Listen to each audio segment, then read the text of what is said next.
నమస్తే, welcome to hit TV. నేను మీ మాధురి. ఈరోజు మనతో పాటు ఉన్నారు పొలిటికల్ అనలిస్ట్ కేఎస్ ప్రసాద్ గారు. నమస్తే సార్. నమస్తే అమ్మా. సార్, జగన్మోహన్ రెడ్డి ఓడిపోయారు. అసలు జగన్మోహన్ రెడ్డికి ఈ పథకాలు అందించడం ద్వారానే ఇంట్లో కూర్చోపెట్టారు అని చెప్పి ఒక వర్షన్తో ముందుకొచ్చారు. అయితే ఇప్పుడు జగన్మోహన్ రెడ్డి హవా చూస్తూ ఉంటే మనం ఇంతకు ముందు ఎలా అయితే బస్ యాత్ర కానీ, మొన్న రీసెంట్గా జరిగిన సిద్ధం సభలకు కానీ జనం చూసేటప్పుడు సేమ్ అలానే అన్నారు. ఎలా అంటే గ్రాఫిక్స్ యూస్ చేశారు, ఇది అది అని చెప్పి అన్నారు. సో ఇప్పుడు నెల్లూరు సుబ్బారెడ్డి మదర్ చనిపోతే అక్కడ పలకరించడానికి వెళ్ళేటప్పుడు అదే జనం. అలాగే తెనాలిలో ఎక్స్ ఎమ్మెల్యే కొడుకు పెళ్ళికి వెళ్ళారు, అక్కడ కూడా జగన్మోహన్ రెడ్డిని చూడటానికి అదే జనం.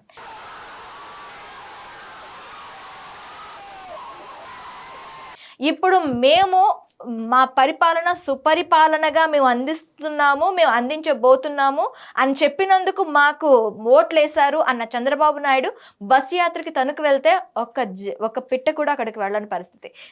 ఈ మొత్తం సినారియాని మనం ఎలా చూడాలంటారు? ఇప్పుడు సుబ్బారెడ్డి గారు అంటే వాళ్ళ బాబాయ్ గారు అమ్మగారు చనిపోతే పరామర్శకి వెళ్ళాడు. అలాగే తెనాలి మాజీ ఎమ్మెల్యే గారు అబ్బాయి మ్యారేజ్కి వెళ్ళాడు. ప్రజలు ఏంటంటే అమ్మా, ప్రజానాయకుడికిను మామూలుగా నాయకుడికి చాలా తేడా ఉంటుంది. ఇప్పుడు రాజశేఖర రెడ్డి గారు అబ్బాయిగా ఆయన ఏదో కాంగ్రెస్ పార్టీని నమ్ముకుని కాంగ్రెస్ పార్టీ చుట్టూ తిరుక్కుని భజన చేసుకుని ఈ కోట్ల సూర్యప్రకాష్ రెడ్డి గారి లాగా, మరి శశిధర్ రెడ్డి గారి లాగా ఇలా కాదు కదా. As proven track with his own పార్టీతోనూ ప్రజల యొక్క సమస్యల యొక్క పరిష్కారం కోసం అతను ప్రభుత్వ స్థాపన జరిగి ప్రజలకి కష్టాలకి ఇంక్లూడింగ్ కరోనా టైంలో కూడా ఒక అభయహస్తంలాగా ఉన్నాడు అతను.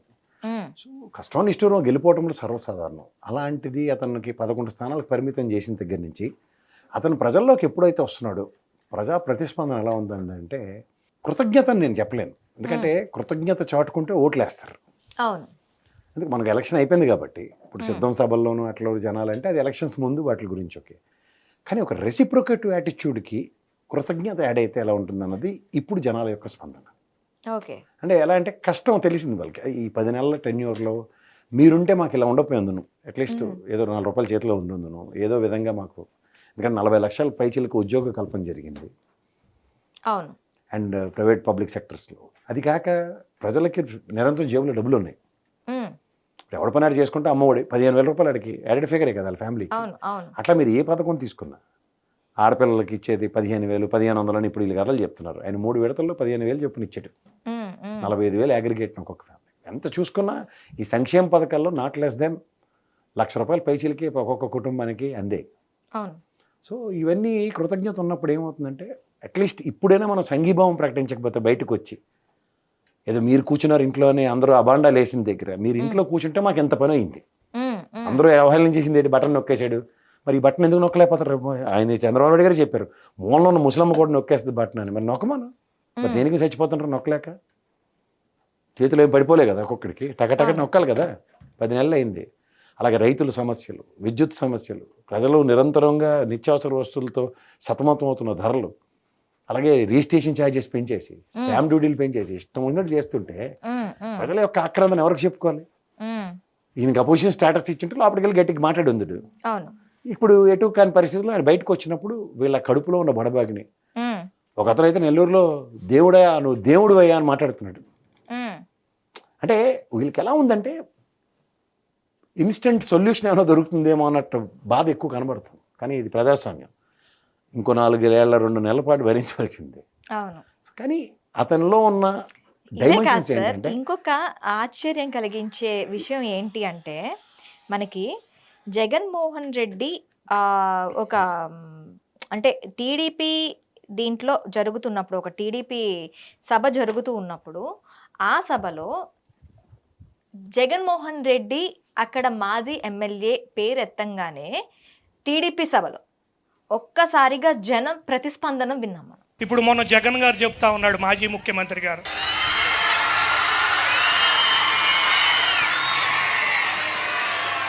గుంటూరు. ఇప్పుడు అదే చెప్తున్నాను దానికే.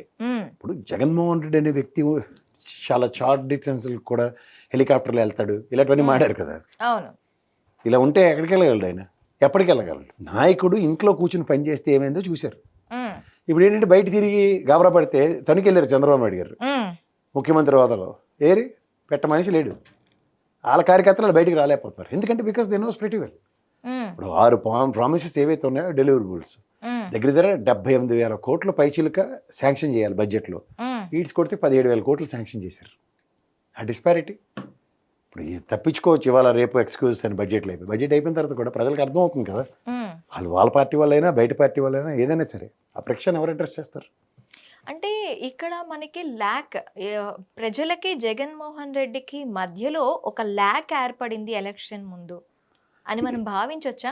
అంటే ఇదే జగన్ మనకి ప్రజల్లో నిరంతరం ఉండలేకపోవచ్చు, కాకపోతే ఎప్పుడు ఒకప్పుడు సందర్భానుసారమైనా వెళ్ళి వాళ్ళ బాధల్ని తెలుసుకునే ప్రయత్నం చేసుంటే బాగుండేది అంటారా? ఇప్పుడు నువ్వు జాబ్ చేస్తున్నావమ్మా, నీకు ఇంకో ఆపర్చునిటీ, ఇంకో 10,000 20,000 జీతం ఎక్కువ వస్తుంటే వెళ్ళిపోతావా ఉంటావా?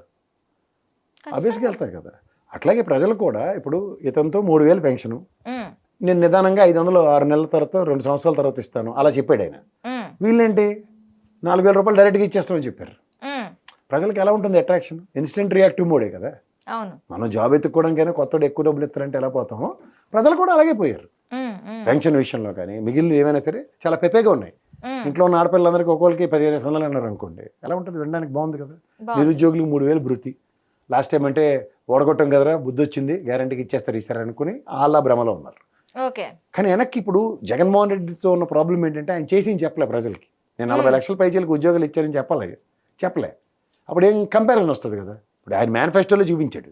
ఉమ్, ఇప్పుడు ఉద్యోగ కల్పన 40 లక్షల పైచీల కంటే 20 లక్షలు. ఆయన ఆల్రెడీ 5 ఏళ్ళు 40 లక్షలు ఇస్తే 20 లక్షలు ఎవడ బుక్లోకి వస్తారు భయ్. 50 లక్షలు ఇస్తావా 60 లక్షలు ఇస్తావా అని అడుగుందరు ప్రజలు. అవును. ఆ వెసులుబాటు అతను ఇవ్వలే.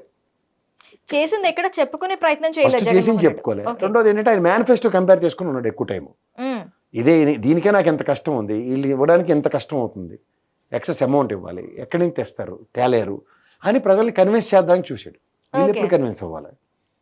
అది వాళ్ళకి సెట్ బ్యాక్స్. ఇవన్నీ ఈ సెట్ బ్యాక్స్లోంచి ఇప్పుడు ఏమవుతున్నాయి ప్రజలకి, అరే ఏదో శ్రమ చేస్తారు, కొండనాలికి మంది వేస్తే ఉన్ననాలికి ఊడిపోయిందని వాళ్ళకి దురాస దుఃఖానికి చేయటం.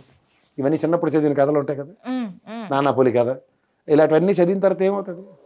పుల్లాటి మనిషివరా బాబు నువ్వేమో నాన్న పులి వచ్చిందని నన్ను కాపాడమంటే నువ్వు కాపాడే లోపుగా ఇంకోటి నన్ను ఎత్తుకెళ్ళిపోతే పిల్లలు ఎత్తుకెళ్ళిపోవడం విషయం తర్వాత తెలిసింది. ఉమ్, సో ఈ ప్రస్థానంలో ఈ ప్రక్షాళనలోనూ ఈ పశ్చాత్తాపం మూడు ఉంటాయి కదా ప్రజలకి. అదే దానికి ప్రజలు బయటకు వచ్చి చెప్తున్నారు.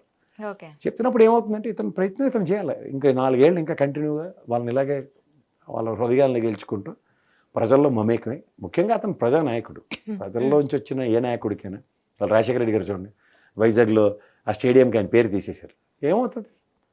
ఆయన ఇక్కడ కోడుమూరులో అనుకుంటాను ఆయన విగ్రహాన్ని కాల్చారు. ఉమ్. ఏమవుతుంది? వైఎస్ఆర్ జిల్లాకి వైఎస్ఆర్ కడప జిల్లా అని పేరు మార్చారు. ఇప్పుడు ఎవరికైనా ఇంటి పేరు ఉంటుంది, ఇంటి పేరుతో చెప్పుకునేవాడని చెప్పుకుని తిరుగుతాడు. ఎవరైనా ఏం పేరమ్మా అంటే నీ పేరు మాధురి అని ఏదో చెప్తావు, అంతేకాని శ్రీశ్రీ ఆ గోత్రం మా ఇంటి పేరు ఇది, మా అత్తవారి ఇంటి పేరు ఇది, ఇవన్నీ ఇట్లోంచి మీరు తేల్చుకోండి అని ఎవరికి పజిల్ ఇవ్వవు. అలాగా ఎవరైనా సరే రాజశేఖర రెడ్డి గారు కడపలో పుట్టారు, పులివెందుల్లో బిడ్డ, పుల్లాటి మనిషి, ఇవన్నీ అందరికీ తెలిసిన విషయమే. ఒక మనిషి యొక్క ప్రస్థానం అతను చేసిన దాని మీద చరిత్రలో సువర్ణాక్షరాలతో గుండెల్లో నిలిచిపోతారు. అలా ఎవరైతే ఉంటారో వాళ్ళని ప్రజానాయకుడు అంటారు. అంతేకాని నేనే హైటెక్ సిటీ కట్టాను, నేనే నా వల్లనే మీరందరూ ఇంత అన్నం తింటున్నారు, ఇవన్నీ మాట్లాడితే దానికి రెసిప్రోకేట్ యాటిట్యూడ్ ఎక్కడి నుంచి వస్తుంది అన్నది గ్రహించగలిగారు. ఓకే. పలానా వాళ్ళు పలానా పని చేశారు అన్నది చరిత్ర. ఈ జన ప్రభంజనం అంతా మన పొట్టి శ్రీరాములు నెల్లూరు జిల్లా వెళ్ళారు. నెల్లూరు వెళ్ళి ఈ జిల్లాకి నేనే పేరు పెట్టాను అన్నారు. ఇప్పుడు మనం చిన్నప్పటి నుంచి అశోకుడు చెట్లు నాటాను అని చదువుకుందాం. అక్బర్ కూడా చెట్లు నాటి ఉండొచ్చు, కానీ అశోకుడు నాటలేదు కదా. కానీ అక్బర్ వచ్చి నేనే చెట్లు నాటని చరిత్ర మార్చండి అంటే అవుతుందా? అలా నెల్లూరు జిల్లాకి ఎవరి టైంలో పేరు పెట్టారో అవన్నీ చరిత్ర చెప్తూనే ఉంటుంది. చరిత్ర చదువుకోండి బాబు అంటే దాని అర్థం ఏంటంటే చరిత్రను వక్రీకరించమని కాదు కదా. అట్లా వక్రీకరించే కార్యక్రమానికి తెరలేపినప్పుడు చూసి అలా నవ్వుకోవాలి. మన చూడు కొల్లుమని నవ్వారు ప్రజలు. ఎవరు? గురజాడ అప్పారావు గారు రాశారని చెప్పారు, దేశమును ప్రేమించమన్నా ఇవన్నీ. అది ఎవరు రాశారు? మానబోడు రాయపురం సుబ్బారావు గారు రాశారు. కానీ అన్నీ తెలిసినట్టు బిల్డప్లు ఇచ్చుకుని చేస్తే ఏమవుతుంది? తర్వాత తుస్సుమని దీపాల టపాకి గాలి తీసినట్టు తీసేస్తారు. సో ఇవన్నీ పరిగణలోకి తీసుకోవాలి. ఎప్పుడైనా సరే మనం మన చర్యలు, మన మాట, మన శైలి ప్రజలకి ఎంతవరకు నచ్చుతాయి అన్నది తెలుసుకోవాలి. నచ్చినా నచ్చపోయినా నాకు నోటికి వచ్చిన మాటలు మాట్లాడతానంటే 5 సంవత్సరాల తర్వాత వాడు అది ఇంకు చుక్క పెట్టిన తర్వాత చెప్తాను మీ సంగతి అంటాడు. ఓకే. అలాగే ఉంటుంది. అయితే ఈ జన ప్రభంజనాన్ని మనం ఎలా అర్థం చేసుకోవచ్చు? ఏదైతే మేము 15 సంవత్సరాలు, తర్వాత నెక్స్ట్ 10 ఏళ్ళు కానీ 15 ఏళ్ళు కానీ కూటమి ప్రభుత్వమే ఉంటుంది అన్న దానికి మీరేం చెప్తారు ఇప్పుడు ఈ జన ప్రభంజనం చూసి? ఇది నేను ఇప్పుడు ఏం చెప్పడానికి ఏముండదు, సిద్ధం సభలు చూసే మనం చెప్పినవన్నీ తుస్తుమన్నాయి. అది కాదమ్మా, ప్రజలకి ఏంటంటే వాళ్ళ ఎలక్షన్ ముందు రోజు ఎలక్షన్ ఈ 5 సంవత్సరాల నిడుగులో వాళ్ళు పడే మానసిక సంఘర్షణకు వాళ్ళు ఇచ్చే తీర్పు అది. ఓకే. 10 నెలలు ఈ ప్రభుత్వం పనితీరు, నిన్న చంద్రబాబు నాయుడు గారు వెళ్తే తణుకులు ఏమైందో చూసావు కదా, అట్లాగే ఉంటుంది. కొత్తగా వచ్చినప్పుడు ఏంటంటే చాలా ఆవేశం ఉంటుంది, బాగుంది అదే మా ప్రభుత్వం అది ఇది అని. తర్వాత ఏమవుతుందంటే వాళ్ళ పీరియడ్ ఆఫ్ టైం డెలివరబుల్స్ మీద ఎక్కువ ఫోకస్ చేయాలి. When you fail to deliver certain things obviously it hits to your head. When it is hitting your head you need to think about solution. When you can't you have to face the consequences. 23 వచ్చిన అనుభవం అదే కదా. నిరుద్యోగ భృతి 3,000 అన్నప్పుడు elections 3 నెలల ముందు ఇస్తే తర్వాత వాళ్ళు ఏం చేశారు, కరువు కాల్చి వాత పెట్టారు. ఇదే పని రేపు పొద్దున చేస్తానంటే అడ్వర్టైజ్మెంట్లు ఇచ్చడం కాదు కదా. ఫ్రీ బస్సు, మనకి మొక్కులు ఉన్నాయి, మన ఆర్థిక పరిస్థితి బాగోలేదు, రేపు పొద్దున్న ఆర్థిక పరిస్థితి బాగుంటే మనం అందరం వెళ్దాం అనుకుంటున్నప్పుడు మన ఆడపిల్లలకు ఉచిత బస్సు ఇస్తాను, తీర్థయాత్రలకు వెళ్ళి వచ్చేద్దాం అని ప్లాన్లు వేసుకున్న కుటుంబాలు చాలా ఉన్నాయి. అవన్నీ వాళ్ళు ఎలా ఉంటాయి, ఇలాగుందరో మీ సంగతి అని తర్వాత చెప్తా ఉంటారు. ఆ తర్వాత చెప్పే టైంకి 5 ఏళ్ళు టైం ఉంటుంది. యాడెడ్ అక్యుములేషన్స్. హిట్ టీవీ యాప్, ఇందులో short news, live news, entertainment shows, movies, digital magazines తో పాటు మీ జిల్లా వార్తలను కూడా ఫ్రీగా చూడొచ్చు. అంతేకాదు కేజీ నుంచి పీజీ వరకు విద్యార్థులకు స్కాలర్షిప్ కూడా అందిస్తున్నాం. ప్రతి వారం 10 మందికి లక్కీ డ్రా ద్వారా ఒక్కొక్కరికి 10,000 రూపాయలు అందిస్తున్నాం. ఇంకెందుకు ఆలస్యం, వెంటనే హిట్ టీవీ యాప్ ని డౌన్లోడ్ చేసుకుని ఫ్రీగా ఎంటర్టైన్మెంట్ పొందండి. Hit TV app. Hit TV app. Please download hit TV app. Hit TV యాప్ని ఫ్రీగా డౌన్లోడ్ చేసుకొని ఎంజాయ్ చేయండి. మీకు నచ్చిన ఎంటర్టైన్మెంట్ కోసం హిట్ టీవీ యాప్ ని ఫ్రీగా డౌన్లోడ్ చేసుకుని ఎంజాయ్ చేయండి. హిట్ టీవీ యాప్ని డౌన్లోడ్ చేసుకుని ఆస్వాదించండి, ఆశీర్వదించండి. ఇంతమంది సెలబ్రిటీలు హిట్ టీవీ యాప్ ని డౌన్లోడ్ చేసుకోండి అని చెప్తున్నారంటే ఎంత మంచి యాప్ ఆలోచించండి. అమెరికా అమెరికా అమెరికా అమెరికాలో చదవాలనుకునే వాళ్ళకి విశ్వసనీయమైన పేరు మన శౌర్య కన్సల్టెన్సీ. UK లో 1 year masters. UK లో 1 year masters. 2 years work permit up to 5 years visa. Contact Saurya Consultancy. Contact 89851 89851.